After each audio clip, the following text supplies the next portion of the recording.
No vídeo de hoje eu vou falar sobre alguns cuidados que você deve tomar quando você deseja, ou para você que também, meu colega que gosta de fazer investimentos em fundos imobiliários, devem tomar antes de investir em um determinado tipo de fundo. Fala galera, tudo bem com vocês? Sejam bem-vindos mais uma vez ao canal Mente de Milhão. Eu sou Robson Andrade e no vídeo de hoje eu vou falar sobre alguns cuidados que você deve tomar antes de investir. Para você que ainda não fez nenhum tipo de investimento ou ainda não tem tanto conhecimento a respeito de fundos imobiliários, deve tomar antes de fazer qualquer tipo de investimento, antes de tirar um pouco daquele dinheiro que às vezes é importante para você, para querer ter uma melhor performance. Por mais que sejam detalhes simples, mas não devem deixar de se passar por despercebido, pois quando se fala de investimentos, principalmente de renda variável, onde envolve compras de fundos imobiliários, de fundos de investimento ou até de ações na bolsa de valores, uma das coisas que o tornam mais atrativo em primeiro momento é a questão da rentabilidade, ou também chamado de yield, ou seja, o dividendo, o valor que é pago para mim quando eu invisto em uma determinada ação de uma empresa que paga dividendo, ou de um fundo imobiliário que obrigatoriamente deve distribuir dividendos mensalmente, ou distribuir resultado, podemos se dizer assim. Só que não se deve só apenas investir observando esses detalhes, existem outros detalhes que também são importantes de se observar, pois afinal, principalmente quando se trata de fundos imobiliários,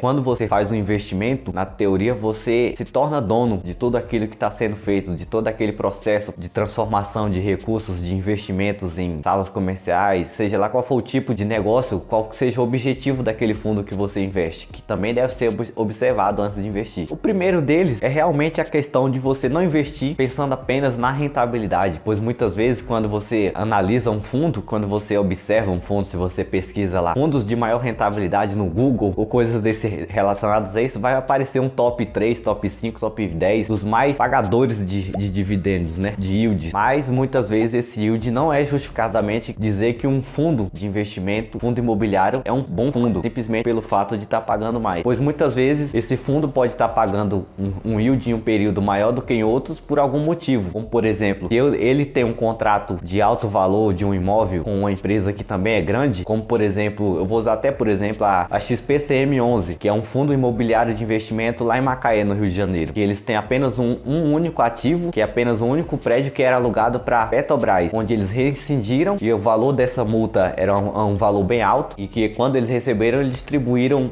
um yield, um dividendo com valor acima do que era esperado de se receber ou pelo seu histórico de distribuição. Então, quando é somado isso pela média, que é uma coisa que também tem que tomar um pouco de cuidado, é na rentabilidade, pois a rentabilidade de um período de 12 meses anterior não é garantia de que aconteça no próximo mês, no futuro, né? Se eu olho para trás é uma coisa, para o futuro é outra. É claro que sempre queremos investir esperando um bom resultado, mas lembre-se disso, o resultado anterior não é garantia do resultado futuro. Outra coisa também que deve ser analisada, que não é também somente o yield, é a questão do preço pelo valor patrimonial, ou também chamado de P/VP, que nada é o preço que está sendo negociado esse ativo ou essa cota de um fundo imobiliário pelo seu valor patrimonial, pelo seu patrimônio líquido. O patrimônio líquido é tudo aquele que gerou resultado para um fundo. Quanto maior for o patrimônio líquido com relação ao seu preço de negociação, dizem que o valor ideal e de que um fundo em uma boa performance é quando ele está pelo menos no número 1. Quando esse valor pelo valor patrimonial, preço, está entre 1 e 1,5, indica de que o fundo ele tem uma boa consistência, coisas que muitas vezes é abaixo disso. Se tiver entre 0,50, 0,60, tome um pouco de cuidado, pois ele vai estar sendo negociado abaixo do que ele realmente vale, ou do seu valor patrimonial. E quando o indicador mostra ao contrário, quando ele está acima de 1, que na teoria para quem compra é caro,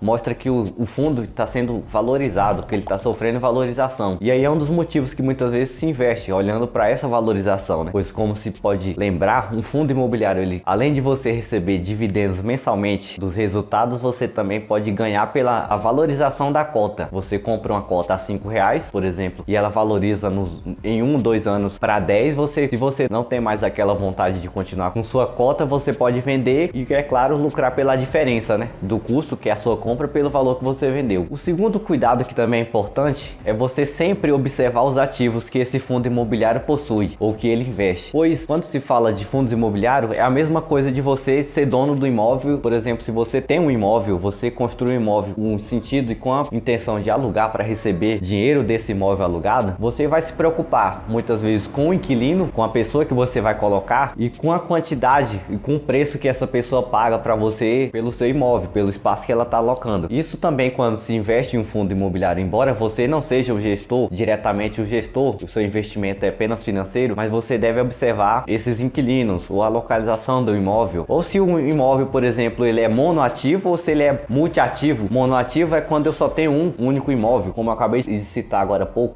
como exemplo o XPCM, onde é um fundo que só existe um imóvel. E se eu tenho um imóvel, por exemplo, e só tem uma pessoa alugando esse imóvel e eu dependo desse imóvel para viver e para exercer outras atividades, e se essa pessoa simplesmente sai do meu imóvel, eu fico à mercê, pois eu simplesmente não tenho mais renda. E se eu tenho 10 imóveis? Se eu tenho 10 imóveis, eu vou perder um, mas eu continuo com 9. O mesmo sentido é para fundos imobiliários. O XPCM 11, tanto quanto o SPTW 11, são investimentos de monoativo e todos eles têm um risco de, por exemplo, ficar em vacância 100%, é onde eu não tenho nada alugado, e depender de outros fatores para ter resultado e para poder distribuir resultado. Ou seja, o risco é maior para mim de ter prejuízo. Ao contrário do XPLG, que é um investimento também de tijolo, assim como o XPCM 11, que investe em armazém logístico e que tem aí mais ou menos uns 15 a 16 ativos, armazéns espalhados por todo o Brasil, onde ele já tem uma variedade muito maior e uma diversificação de imóveis. E os seus inquilinos, como eu acabei de comentar, são empresas que também existe um pequeno, pouco ou quase zero risco de ficar inadimplente, de deixar de pagar, pois é empresas como a Via Varejo, Magazine Luiza, empresas de grande porte, empresas às vezes multinacionais que pagam esses aluguéis. Então a qualidade desses imóveis é melhor considerada um monoativo, onde eu sou sujeito a perder aquele único inquilino meu e simplesmente ficar dependente dessa renda que deixa de entrar no meu caixa, no meu banco. E o terceiro cuidado é olhar a quantidade de negociações que esse ativo, é como eu chamo o meu investimento de ativo, a quantidade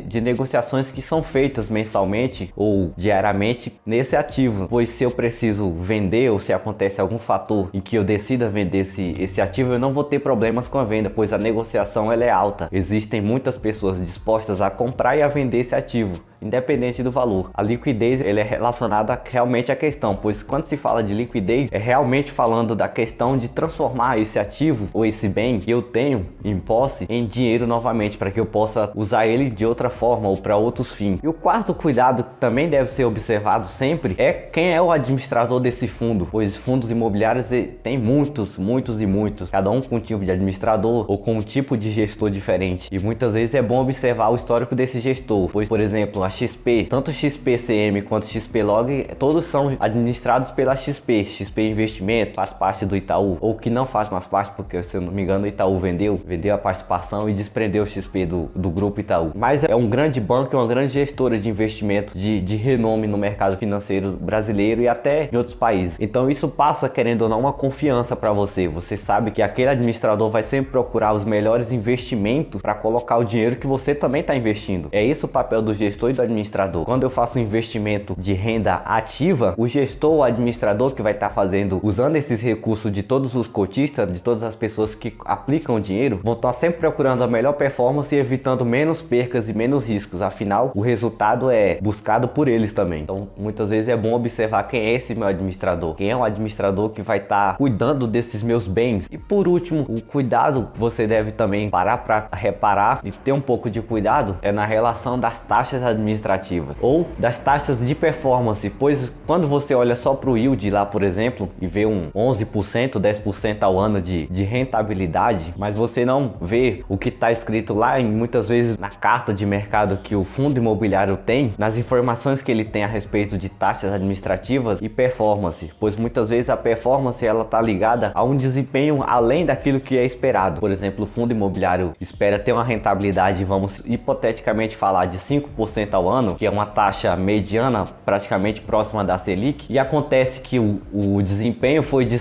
8 ou 9, existiu um aumento além do esperado por eles, então eles vão cobrar uma taxa de performance em cima desses valores que extravasaram o que estava prospectado para eles. E se a taxa de performance muitas vezes fica em torno de 20%, 30%, depende do fundo, e é algo que você também deve observar antes de investir. E as taxas administrativas é em relação ao quanto você tem investido no fundo, pois assim como nós tivermos uma casa, um imóvel para alugar, teremos nossas taxas de manutenção. É um IPTU, por exemplo, quando o inquilino sai, você vai ter que fazer uma reforma, é uma pintura, é uma manutenção de piso, é um encanamento ou qualquer coisa que possa surgir. Isso também não muda em um fundo imobiliário, pois se eu tenho vários imóveis, com certeza eu vou ter um custo também para manter esses imóveis, embora a maioria deles estejam sendo arcados pelo locatário, pela pessoa que alugou o imóvel, mas algumas ficam por mercê e por conta da pessoa que alugou. E essas taxas administrativas, elas são cobradas um pequeno percentual e muitas vezes depende do valor que você tem investido para essa manutenção, pois como eu falei, não muda em muitas questões. Em outras é bem vantajoso, em outras não mudam. Às vezes em questão de valor, pois é muito mais fácil eu dividir o meu custo com um imóvel com 1 milhão de pessoas do que eu fazer por conta própria ou tirando do meu próprio bolso para mim mesmo. É esse o sentido em que vale a pena investir em fundos imobiliários. Além da isenção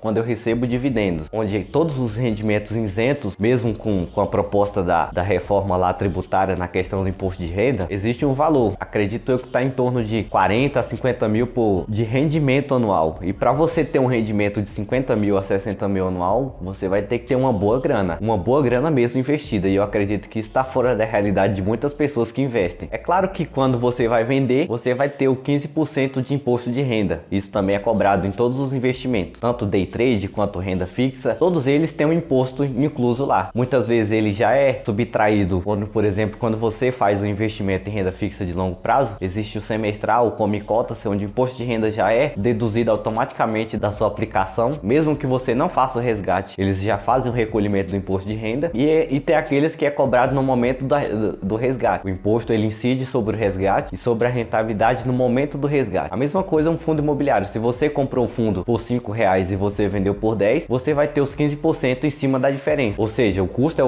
os 5 que você comprou e os 10 é a sua venda. Você tem R$5 de lucro. Então você vai pegar esses R$5 e vai tirar 15% em cima desse imposto. A maioria das vezes isso já é feito pelo próprio banco. O banco já faz esse recolhimento. E quando você vai fazer a sua declaração de imposto de renda, você declara esses impostos retidos. E muitas vezes, dependendo do que você tem para declarar, você consegue restituir alguma coisa. Ou muitas vezes não restitui, mas abate o seu imposto a pagar no final. Bom, espero ter contribuído de alguma forma para você e tenha te informado. E lembrando, antes de mais nada, que o intuito desse vídeo não é indicar nenhum tipo de investimento ou fundo de investimento, é apenas de aspecto educacional e informativo. Eu peço que você se inscreva no canal, ative as notificações e até qualquer momento.